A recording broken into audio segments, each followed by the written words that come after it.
huge album. Lex Coops, the Beamers and the Benz, that song was tremendous. It Lost Boys for a minute was bigger than Biggie. It was more popular because Biggie, Ready to Die came out in 94. Right. Life After Death came out in 97. That's 3 years.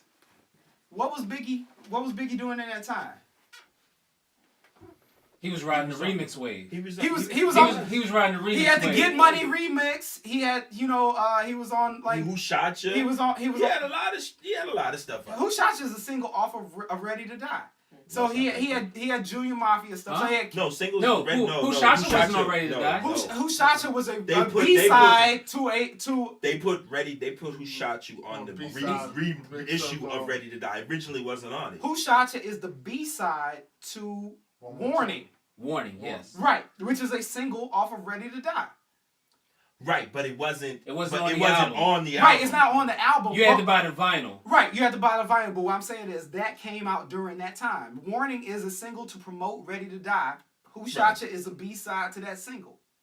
So that's during that time. I never understood how Who Shot Ya never made the album.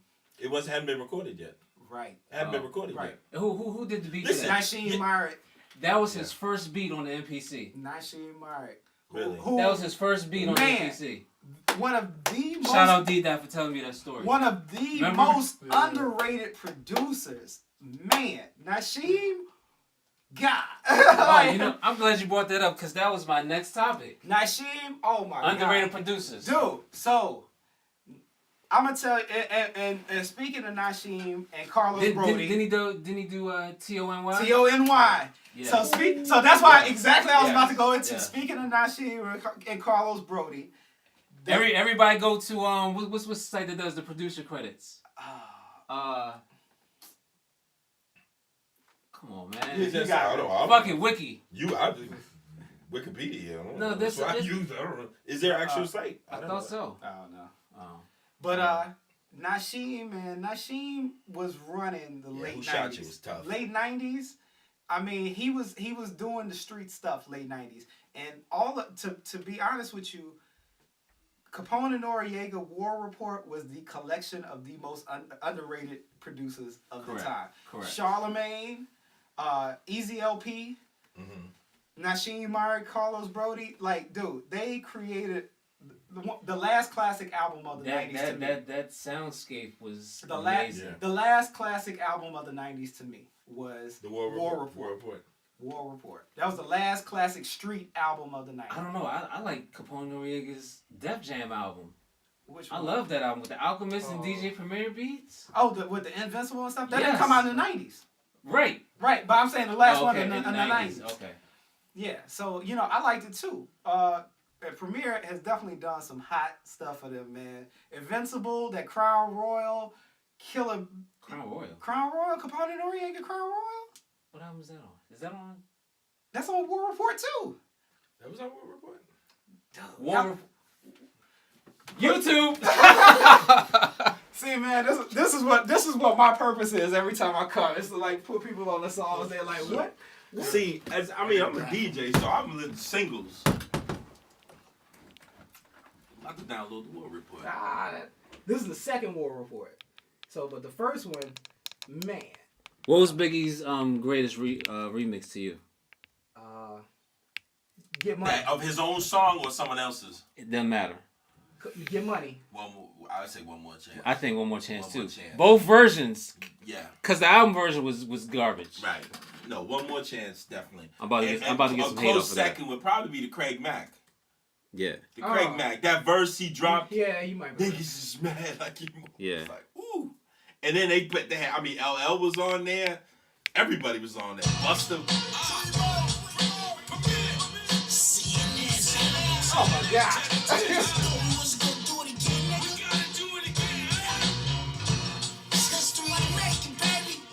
Hold up. This is on the Def Jam album? Yeah. I think that was on Def Jam. I don't think so.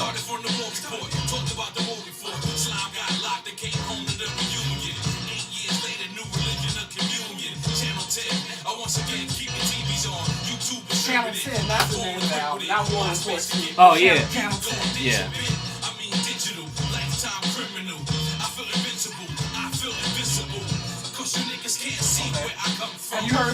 Have you heard the Noriega Student of the Game album? Oh my God, Noriega, dude. Is that recent? Yeah. Have you heard? You haven't heard the joint P Rock did for Noriega? No.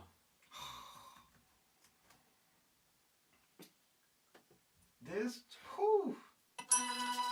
1 2 1 2. Pete's sake. Pete is literally my favorite, probably my favorite producer. This is the joint P did for Noriega.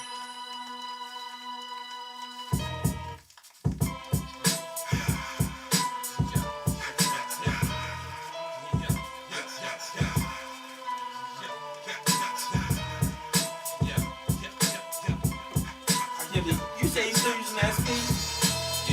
I think he's using the 2500 now. Is he? Yeah. He got a video where You smell like pork like Kermit the Frog fingers. Know some ball lingers. They as hard as God singers. I got a price This on nigga this said chain, Kermit call the it Frog barbecue. fingers. Cause when we see the mark, almost like it's Cupid. Rick Ruben, rock and roll shots, gold pots. Pyrex, baking soda, killer combination. Rob you for your safe, kill your combination. No one's all for the full congregation. So Nighttime, hoodie on, thick Have you heard the Pete Rock Camelo album? Playing in the sand. I got both of them. Boss, Nasty. rush hour Chinese. Nasty. 10. I heard the opposites attract though. Skinny bitches to a fatso. Gas flow, that's yo. My Cuban niggas still not fans of Castro. The dictatorship still call him asshole. White Guinness, blue Heineken. What the? Oh. Damn, got that DSL connection up in here. Oh, this song's called Vitamins. Yeah. Okay. Yeah, internet connection failed on us. It's alright.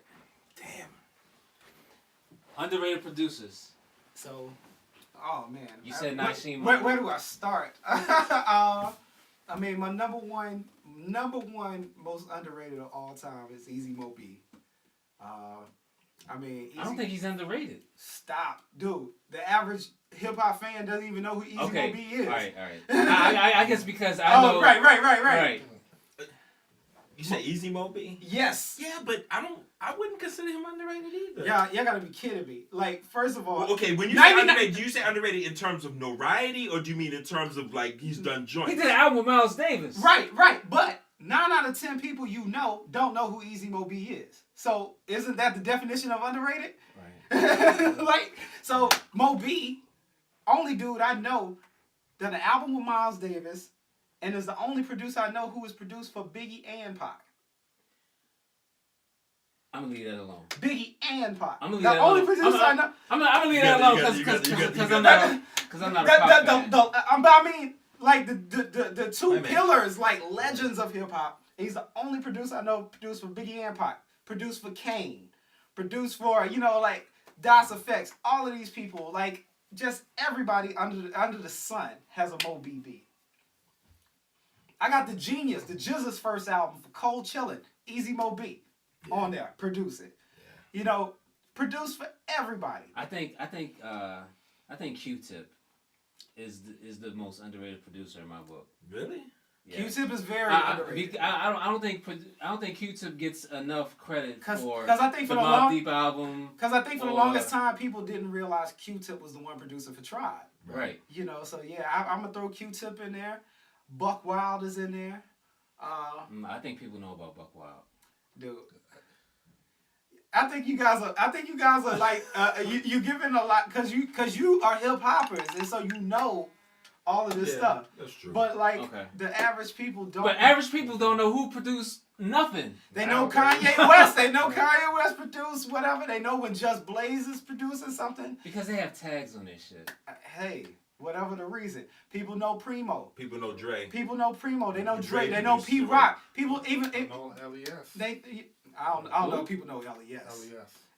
LES is underrated. He's the Queensbridge producer. He did what's the song He did with Life's a with Bitch. Nas and yeah. You know, he's done stuff for Fat Joe. He's done stuff for everybody. Who's the dude that produced for Mike Geronimo?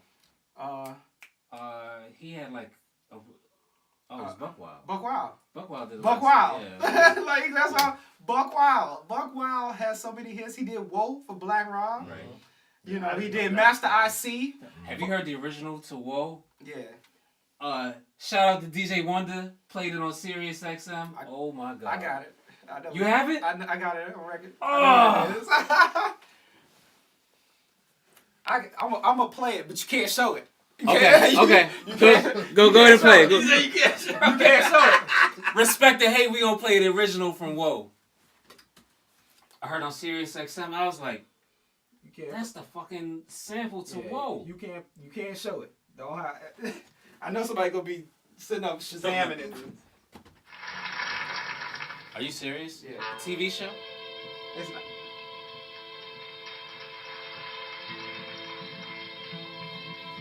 It's not off the TV. He got show. some. This is him. He got some mean sideburns.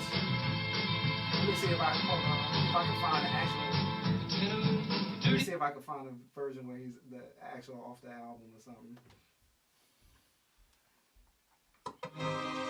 Yeah. There you go.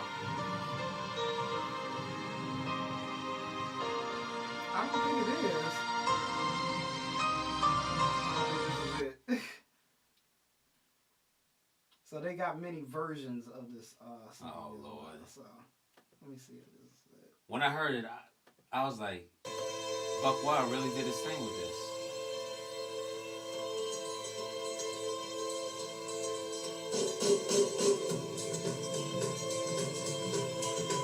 This is a country record? A dirty street, often worn by shooters' feet. Inside it's long and so complete, watched by a shivering sun. Old eyes in a small child's face. You know what? Watching as the I wouldn't even listen this far into the record. Hold on. Alright, it's coming. It's coming. I think Fourth Disciple from Wu-Tang. Fourth Disciple. Mathematics is underrated. Fourth Disciple and True Master from Wu-Tang were underrated. Because True Master did that Brooklyn Zoo. Brooklyn Zoo is like my favorite Wu song. I still don't even know what the sample for Brooklyn Zoo is. So I'm pretty sure somebody will come on the comments to this video and be like, yo, you're the wackest digger ever. You don't know the sample for Brooklyn Zoo. Zoo is. Brooklyn Zoo is my favorite Wu song of all time, man. Like that song gives me. You got that. I mean that like is that. when that thing comes on. Dun, Like something that instantly changes your mood and like gets you on just hype I mode. want to kill somebody. Like, dude, if MOP had rhymed over Brooklyn Zoo, Wow. that would be the most violent song in the history of man. Wow. Dude, My like joint is Time Is Up. OC, I love that sample. I love that. I love that too. Buck Wild was producer for OC. Yes. Producer for Mike Geronimo was producer. I mean, Buck Wild was all over the place. Yo, the beat that he gave Game for, I think it's called The King. Mm-hmm. Oh my God. Yo, that beat is crazy. I think it's a Frankie Beverly sample. What about Scratch? DJ Scratch. Scratch is underrated as a producer. I feel like Scratch hadn't done enough stuff to be underrated. You know what I'm saying? Really? Yeah, I feel like like Buck Wild has a discography. That dude's got like a catalog. Scratch those too. Scratch ain't got a Buck Wild discography. No. Not even close. No, but he's got a good. I mean, Scratch got. What do you think Scratch's biggest song was? Probably The LL joint? New York shit. I would say the LL joint and probably the EPMD stuff. I think Il Bomb. Il Bomb. It's probably his Bigger than biggest. Busta's New York shit? Yeah. Oh, we on that New York Il shit. Bomb. Il Bomb. I mean, Il Bomb? New York shit was just Il a Bomb loop. was on the tunnel and But I thought you said biggest song. Well, yeah, I did. So then, so New York shit. It was a bigger song than Il Bomb, right? Okay. Okay. Yeah. I'll give you that. Okay. I'll give you that. Who else? Producers. What's the dude before the song played? Tumbling Dice. Who is that? Rashard Smith. Rashard Smith. He only worked with Busta. Who else did he work with? He did. I thought he did some stuff with Bad Boy artists, didn't he? I don't know. Tumbling Dice. Tumbling Didn't Dice. they? Rashard Smith, I don't know. That's all I know. What about Yogi from Crew? Crew? I feel like he didn't Didn't do do enough enough. stuff. What is I feel like he didn't do enough stuff. What about DJ Ski? Ski is definitely Camp Low. Ski did. Oh. I Camp. don't think he's underrated with the stuff he's done with Currency. Now I don't think he's underrated. I don't feel like people In know. Karate School. People, really People don't really know who he is. I would agree. Really? I mean, Ski did. Right. Ski did. You know what? Our views are kind of skewed because we know. Yeah. That's Yeah. why I'm trying to think of like the average person. What's the dude from Dilated Peoples? Evidence. Evidence. I think people sleep on his production. I do it too. I would agree. With I think he's very underrated as a producer. I mean, I think he's overrated as an MC. No shots. But I think respect the hate. Respect the hate. Respect the hate. No. Let me put this a different way. I think his production is better than his lyrics. Okay. I think his production is better than his lyrics. I mean, to be honest with He's you, a man, producer like rapper, even though people like Kanye. and you're gonna say I hear you already gonna say he's not underrated, but I feel like he is because I feel like he should be way bigger than he is. Is Madlib. I would agree with that. Madlib is way underrated. Like the stuff that he's put out there, like I think he should be way further than he is. All right. This might get the most hate ever. Is Dilla overrated or underrated?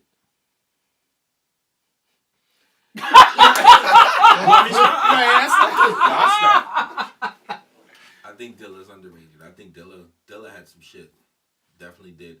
And I mean, you know, people are saying, oh, because he died. No. He's talented. He was very talented. He was talented.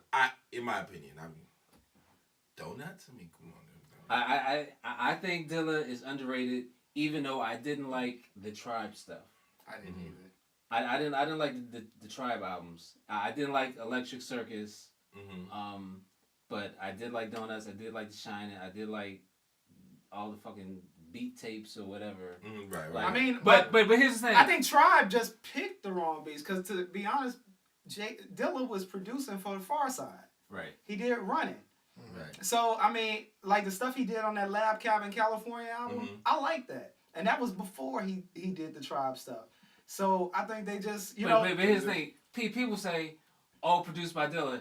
Everything Dilla produced was the greatest beat ever. Right. No. Right. No, that's not true. Like Raekwon's my favorite rapper, but Raekwon has had some duds in the can. No shots. Respect the hate. Raekwon's your favorite rapper? Huh? Raekwon's your favorite rapper? Yes. Hey, I'm not gonna hate on you about that. Yeah. Nas is my favorite rapper, but Nas definitely has some duds. Yes. Shorty. You said what? The song he did with Genuine. That wasn't a dud though. Shit. That was his no. Club wise. I'm talking about quality wise. Really? I play the record to this day. People love it. What? Really? You owe me? Yeah. You owe me still gets. I'm telling you. Yo, You Owe Me is a big record. In Boston. It all depends on... In Boston. In Boston. It ain't no big record. Respect the hate. You stupid for that. You stupid for that. It's a big Respect the record. hate. That was a big record. Respect the hate. I mean, It was a crossover record. Everybody has their different songs. So I mean, we were talking about this earlier. How for me, Respect off of Ready to Die is not a song that I like. Let me get off camera for this one. But people like that. For instance, I like Nas. Nostradamus. You Owe Me is what it is. I don't. If You Owe Me isn't. That was him trying to cross over. Right. He did what he did. He doesn't. Trying to get us to jump out the window. Nah, Right. The hater's not gonna stop for me. I catch it on everything. I don't know what it is. You seem like a cool dude. I don't know. This dude hasn't answered nothing all day. People answer tell me. I mean, like I said, in internet land, I just I catch the flack, man. It's a dude on YouTube. If I go to that video, it's one dude that calls you a clown, calls you a hater.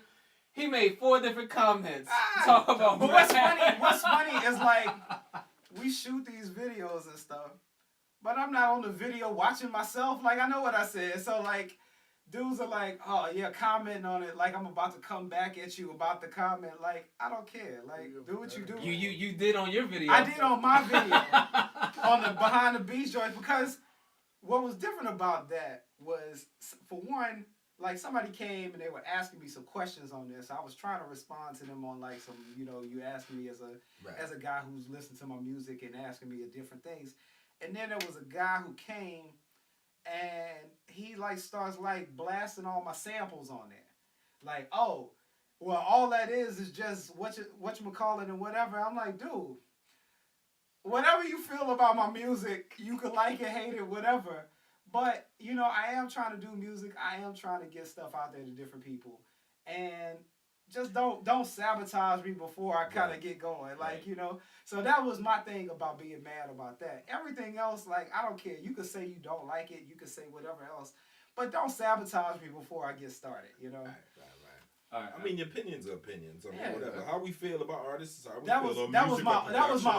was my only beef with it. He didn't come and say like, like there's a dude, just like you were saying, there's a dude on the YouTube video the last time we did. It's like, oh, you're so whack and whatever else and whatever, dude. You can feel how about the dude that said, "Fuck it, here's the sample." Remember we talking about, it was the sample to Master P. Right. He's like, "Oh, it's just this. It's just this." And so for me, like, the funny thing about you guys on YouTube don't care about shit. Like, I do. Because the thing about it is, it's a lot of people, man, and a lot of people, I still respect the fact that, like, all of these producers, they made songs for us.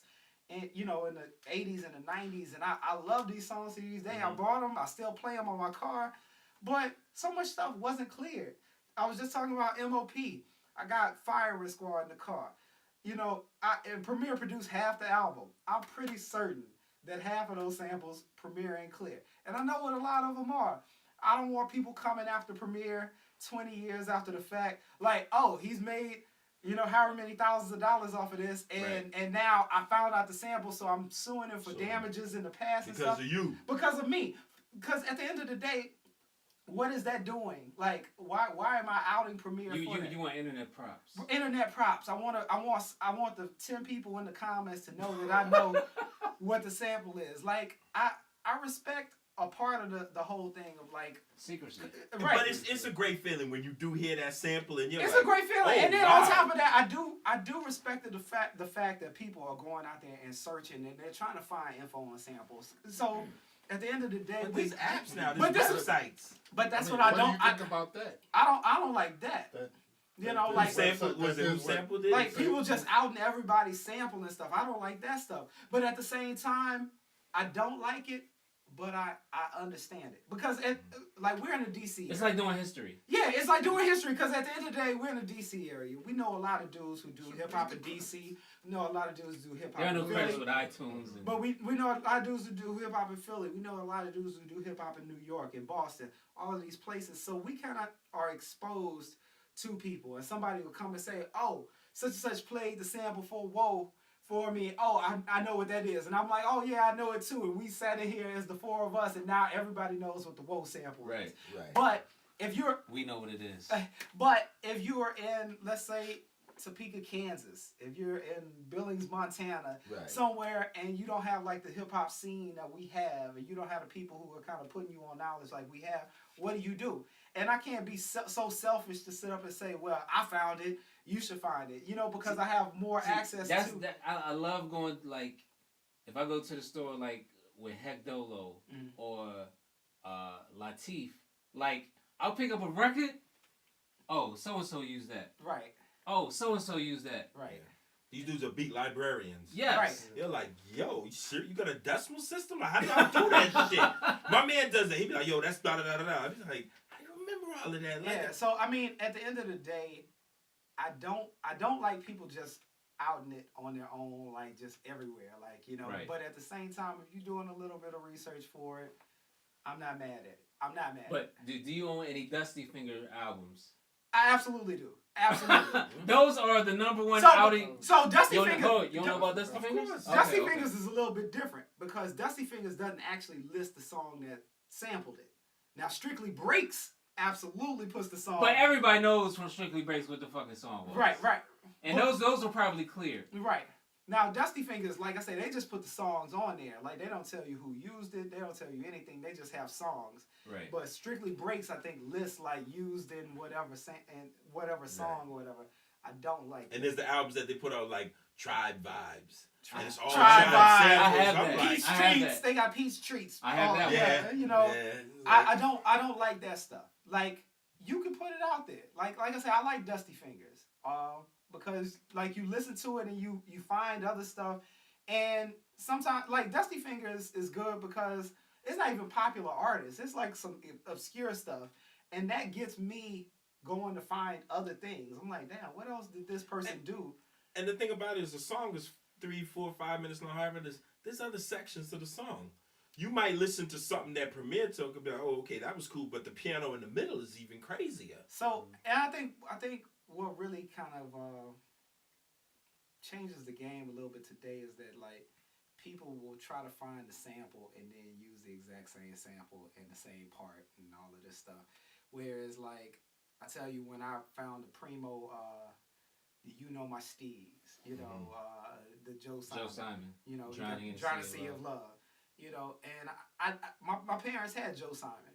But I was like, damn, I never really listened to Joe Simon like that. And so then I'm going out and I'm looking for more Joe Simon stuff. And I'm like, oh, okay, got a few other things. And that's kind of like what expands your knowledge and like helps you to find samples, helps you to stumble across stuff. But the thing is now YouTube's doing that. Because YouTube, if you type in Pete Rock, YouTube will take you to Tom Scott. They'll take you to the meters. That's what it's starting to do now. See, I don't like that only because it's airing out Pete.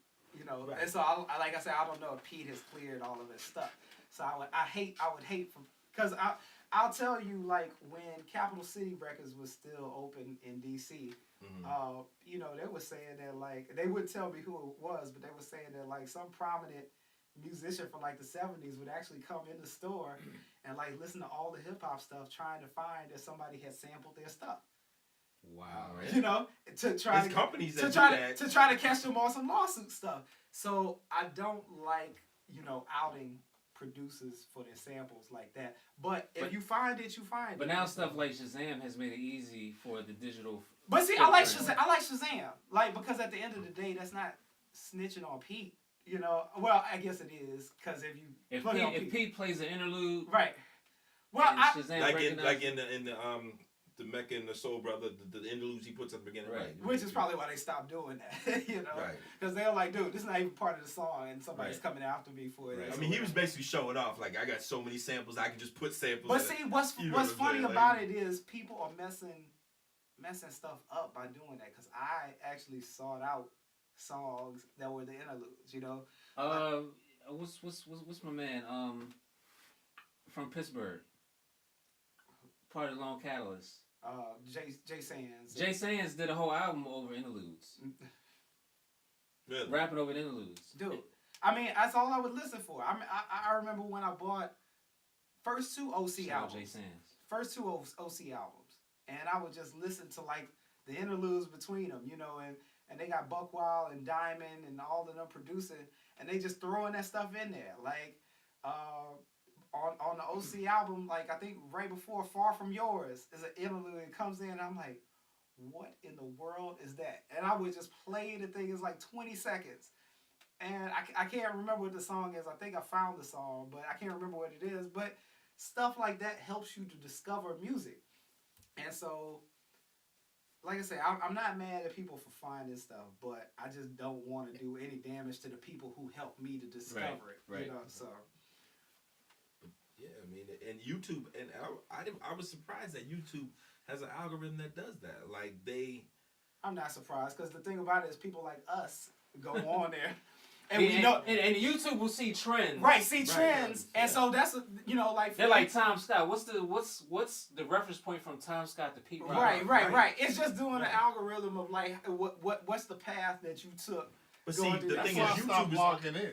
Yeah, I don't log into my like. But YouTube is still doing It's still doing it. Yeah. Because Google owns YouTube, and Google just sits there and just they crawl the web for information. So if they come across web that says Tom Scott Pete Rock, they say what's the affiliation? Oh, they crawl their album, says they sampled today. Then they put it into YouTube. That's how it happens. It's crazy. The algorithms are crazy. You ever look at something today on like a website, and then the next day you're on Facebook and it shows you an ad for it? Yes. You're like, I was just looking at that mixer yesterday. Like, wow, okay. So let me ask you this random question. We're going away from YouTube and all of this stuff. Okay. This is a random question segment. Random question. And this is not even controversial, or at least I don't think it is. I'm not a good judge of what's controversial. So, who do you feel, in terms of production styles, had the most innovative production styles? Like their production styles deviated from the norm so much, and that's how they made a name for themselves. I don't know, because I think everybody was secretive. I don't know how the RZA did his shit. So, but I don't know how. But at the I was gonna say the RZA would be one of them. So Premier, I think really. At first he didn't. At first he didn't. You listen to the first two Gangsta albums; those were just straight drum breaks. Right, but at a certain point, Premier took a whole different turn. You know. Yes. So I'm gonna throw Premier in there. Mm-hmm. I'm actually gonna throw Timbaland in there. I think drum programming wise, Timbaland really kind of elevated and samples. I mean, like Timbaland like single-handedly created that stutter step drum programming that dominated the second half of the 90s. I mean, like everywhere from R&B, every R&B song. I would say the 2000s. Yeah, even into the 2000s. Like Timbaland with that drum programming, really super innovative. Dilla. What about the Neptunes?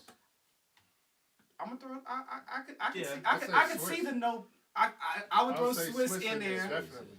I would throw Swiss in there because a lot of dudes was really on sampling a lot during the 90s. Swiss was like really putting synths. So Swiss and Timbaland were at the same time.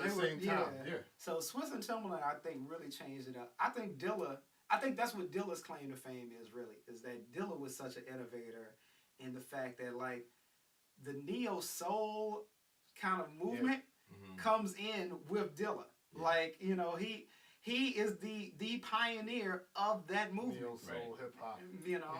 So like I say, Premier, Dilla.